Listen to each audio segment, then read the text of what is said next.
Iran का कयामती हमला, 2000 मिसाइलों से इजराइल अमेरिका पर प्रलय। बेशक ईरान में फैले भीषण हिंसक प्रदर्शनों पर ईरानी सरकार ने काबू पाने का दावा किया हो, लेकिन अभी भी ईरान पर जबरदस्त बाहरी हमले का खतरा बना हुआ है। अमेरिका का जंगी एयरक्राफ्ट कैरियर तेज रफ्तार से ईरान की तरफ समंदर में बढ़ता दिखाई दे रहा है। इधर इजराइल की मोसाद और अमेरिका की कई खुफिया एजेंसियां ये पता लगाने में जुटी है कि 28 दिसंबर 2025 से अब तक हिंसक प्रदर्शनों का घातक असर ईरान के सुप्रीम लीडर अली खामनेई के शासन पर क्या पड़ा है। इस बीच ब्रिटिश मीडिया आउटलेट द सन ने सूत्रों के हवाले से बताया कि ईरान ने बैलिस्टिक मिसाइलों और अपने परमाणु हथियार कार्यक्रम को तेजी से बढ़ाना जारी रखा है। एक्सपर्ट्स का मानना है कि ईरान का ज्यादातर परमाणु मटेरियल बच गया था। ये संशोधित यूरेनियम लगभग आधा टन है, जिससे कम से कम 10 एटम बम बन सकते हैं, जो इजराइल के साथ साथ अमेरिका के विनाश के लिए भी काफी है। खबर तो ये भी है कि रूस और चीन ने ईरान को पिछले 300 घंटे में ऐसे हथियार और खुफिया उपकरण और एयर डिफेंस से जुड़ी यूनिट्स भी पहुंचा दी है, जो अमेरिका और इजराइल के हमलों के दौरान ईरान का जबरदस्त तरीके से बचाव करेगी। एक्सपर्ट्स के दावों के मुताबिक ईरान में खामनेई शासन के खिलाफ हुए हिंसक प्रदर्शनों से ईरान सरकार कांप गई और अब खामनेई भीषण खतरों के बीच कयामती हमलों की तैयारी कर रहे हैं, ताकि अमेरिका और इजराइल को लंबे वक्त के लिए नुकसान पहुंचाया जा सके। लेकिन इस पूरे घटनाक्रम की शुरुआत हम करते हैं उस खबर से जिसने अमेरिका और इजराइल के होश उड़ाकर रख दिए हैं। जीतने के लिए नहीं, मारने के लिए लड़ रहा है ईरान।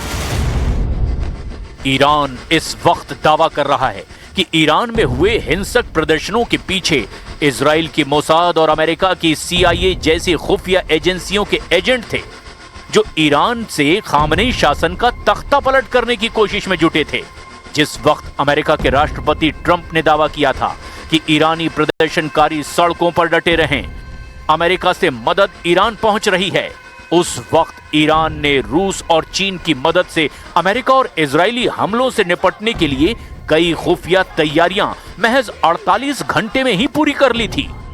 अब ब्रिटिश मीडिया आउटलेट द सन ने खुफिया रिपोर्ट्स के हवाले से एक बहुत बड़ा दावा किया है कि ईरान को अगर जरा भी लगा कि उसके ऊपर अमेरिका और इजराइल दोनों भीषण हमला करने जा रहे हैं, तो ईरान ऐसी स्थिति में पहले ही हमला कर देगा, जिसके लिए उसकी तैयारी पूरी हो चुकी है।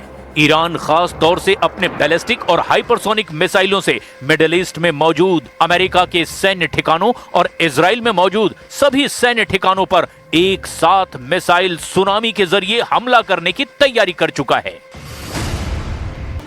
ईरान ने इजराइल में हमला करने के लिए अपने संभावित टारगेट लॉक कर दिए हैं, और वो ठिकाने कौन से हैं, जरा इसे भी जान लीजिए। इजराइल की राजधानी तेल अवीव को ईरान पूरी तरह से तबाह करना चाहता है। इसके अलावा इजराइल के किरिया में मौजूद इजराइल का रक्षा मंत्रालय मुख्यालय भी ईरान के टारगेट पर है, जहां जून 2025 को भी एक ईरानी मिसाइल इससे मात्र 300 मीटर की दूरी पर गिरी थी। इस बार ईरान इसे सीधे निशाना बनाने की तैयारी में है। बितियाम और रामतगन भी ईरान के टारगेट पर है। यहाँ के ये घनी आबादी वाले इलाके हैं। पिछले युद्ध में यहाँ की कई गगनचुंबी इमारतों को भारी नुकसान पहुंचा था। इसके अलावा ईरान ने इजराइल के एयरबेस नेवातिम एयरबेस को भी टारगेट पर ले लिया है। यहाँ इजराइल के अत्याधुनिक F-35 लड़ाकू विमान तैनात रहते हैं। ईरान इसे पूरी तरह से खत्म करना चाहता है। तेल नोफ और रामत डेविड, ये दोनों बेस इजरायली वायुसेना की ताकत हैं। ईरान की योजना इन्हें मिसाइल कारपेटिंग यानी सैकड़ों मिसाइलों को एक साथ दाग कर इन्हें पूरी तरह से तबाह करने की है। हाइफा रिफाइनरी ये इजराइल का सबसे बड़ा तेल और पेट्रोकेमिकल हब है। जून 2025 में ईरानी हमले में यहाँ लगी आग ने पूरे देश की ऊर्जा सप्लाई को प्रभावित किया था। वाइजमैन इंस्टीट्यूट ऑफ साइंस की खुफिया रिपोर्ट के मुताबिक ईरान का मानना है कि यहाँ सैन्य अनुसंधान होता है, इसीलिए ये उनकी हिट लिस्ट में ऊपर है। हाइफा और अशदोद बंदरगाह, इजराइल का 90% व्यापार यहीं से होता है।